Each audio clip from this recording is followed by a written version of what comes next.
বিশ্বের প্রাচীনতম সভ্যতা মেসোপটেমীয়। আনুমানিক খ্রিস্টপূর্ব 5000 অব্দে ইরাকে টাইগ্রিস অন্য নাম দজলা ও ইউফ্রেটিস অন্য নাম ফোরাত নদীর উর্বর তীরাঞ্চলে মেসোপটেমীয় সভ্যতার বিকাশ ঘটে।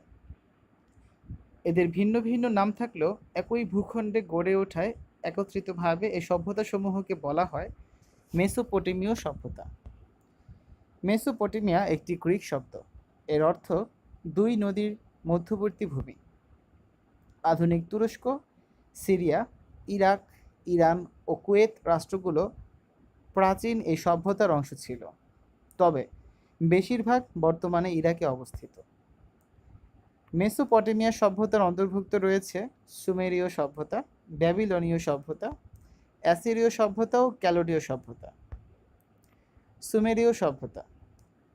মেসোপটেমিয়াতে সবচেয়ে প্রাচীন সভ্যতা গড়ে তুলেছিল সুমেরীয়গণ। সুমেরীয়দের আদিবাস ছিল এলামের পাহাড়ি অঞ্চলে। খ্রিস্টপূর্ব 4000 অব্দে এদের একটি শাখা মেসোপটেমিয়ার দক্ষিণে বসতি গড়ে তোলে। সুমেরীয়দের আয়ের মূল উৎস ছিল কৃষি। তারা উন্নত সেচ ব্যবস্থা গড়ে তুলেছিল। সুমেরীয়গণ কিউনিফর্ম নামে একটি নতুন লিপির উদ্ভাবন করে। কিউনিফর্মকে বলা হয় অক্ষরভিত্তিক বর্ণলিপি বা লেটার বেসড অ্যালফাবেট। সুমেরীয়দের বর্ণমালার কোনোটি দেখতে ইংরেজি বর্ণমালার ভি এর মতো। কিউনিফর্ম হল পাঠোদ্ধারকৃত পৃথিবীর সর্বপ্রাচীন লিপি। কিউনিফর্ম লিপিতে লেখা হয় বিখ্যাত মহাকাব্য গিলগামেশ। জলঘড়ি ও চন্দ্রপঞ্জিকার বা লুনার ক্যালেন্ডার আবিষ্কার সুমেরীয়দের গুরুত্বপূর্ণ অবদান। সভ্যতায় সুমেরীয়দের সবচেয়ে বড় অবদান চাকা বা হুইল আবিষ্কার। আইনের ক্ষেত্রে সুমেরীয় শাসক উর নামু এর অবদান গুরুত্বপূর্ণ। তিনি সর্বপ্রথম পৃথিবীর ইতিহাসে লিখিত আইনের প্রবর্তন করেন, যা কোড অফ উর নাম্মু নামে পরিচিত। ব্যাবিলনীয় সভ্যতা। সিরিয়ার মরুভূমি অঞ্চলের অ্যামোরাইট জাতি আনুমানিক 2050 খ্রিস্টপূর্বাব্দে মেসোপটেমিয়া অঞ্চলে একটি নগর সভ্যতা গড়ে তোলে। ব্যাবিলনীয় সভ্যতার স্থপতি ছিলেন বিখ্যাত আমোরাইট নেতা হাম্মুরাবি। হাম্মুরাবি লিখিত আইন প্রণয়ন করেন, যা হাম্মুরাবি কোড বা কোড অফ হাম্মুরাবি নামে পরিচিত। পৃথিবীর প্রাচীনতম মানচিত্র পাওয়া যায় ব্যাবিলনের উত্তরের গাথুর শহরের ধ্বংসাবশেষে। অ্যাসিরীয় সভ্যতা। ব্যাবিলন থেকে প্রায় 200 মাইল উত্তরে টাইগ্রিস নদীর তীরে আসুর নামে একটি সমৃদ্ধ শহর গড়ে ওঠে। ইতিহাসে আসিরিয়ার পরিচয় সামরিক রাষ্ট্র হিসাবে।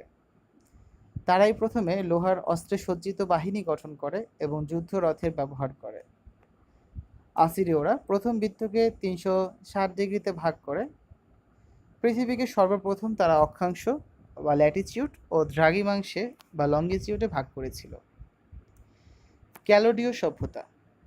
ব্যাবিলন শহরকে কেন্দ্র করে গড়ে ওঠায় ক্যালোডীয় সভ্যতা ইতিহাসে নতুন ব্যাবিলনীয় সভ্যতা নামেও পরিচিত। ক্যালোডীয় সভ্যতার স্থপতি ছিলেন সম্রাট নেবুচাদনেজার।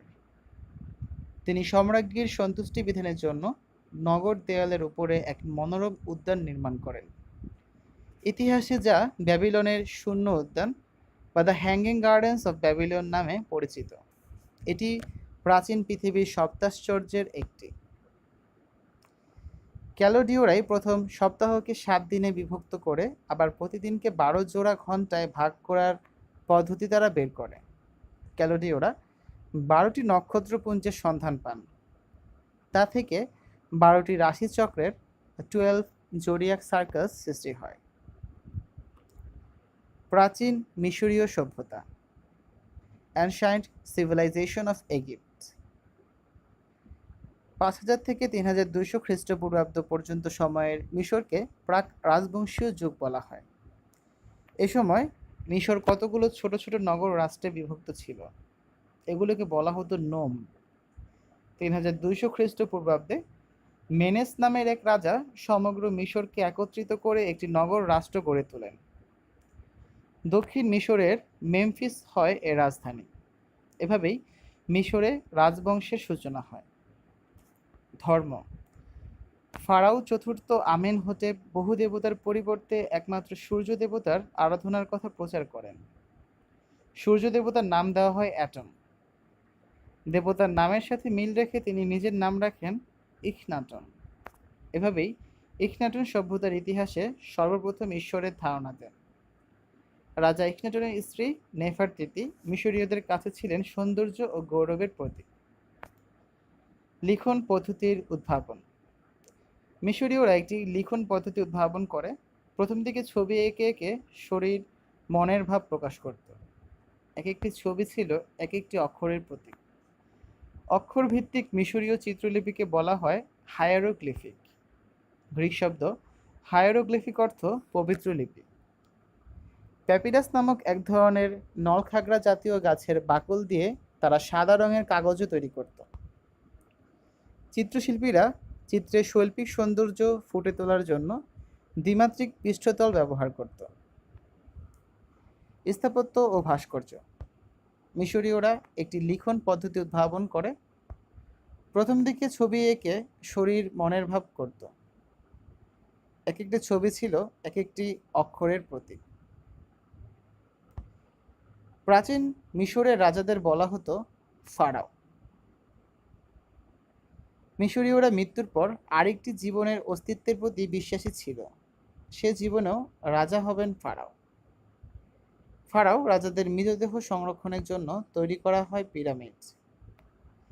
পৃথিবীর সবচেয়ে পুরাতন কীর্তিস্তম্ভ পিরামিড।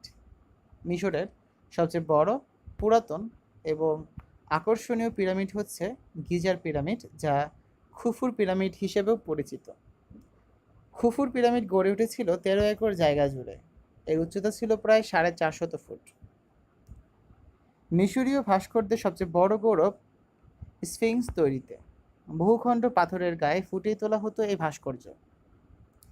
স্ফিংসের দেহ সিংহের আকৃতির আর মাথা ছিল ফারাওয়ের। ফারাওদের আভিজাত্য শক্তির প্রতীক ছিল এই মূর্তি। ফারাও তুতেনখামেন খ্রিস্টপূর্ব 1333 থেকে 1324 অব্দে মিশরে রাজত্ব করেন। 1922 সালে হাওয়ার্ড কার্টার তুতেনখামেনের সমাধি আবিষ্কার করে বিশ্বব্যাপী আলোড়ন তোলেন। বিজ্ঞান: মিশরীয়রা সর্বপ্রথম 12 মাসে 1 বছর, 30 দিনে 1 মাস এই গণনা রীতি চালু করেন। যেহেতু ফারাও মৃত্যুর পর পরকালে রাজা হবেন, সেহেতু তার মৃতদেহকে পচন থেকে রক্ষার জন্য মিশরীয় বিজ্ঞানীরা মমি তৈরি করতে শেখেন।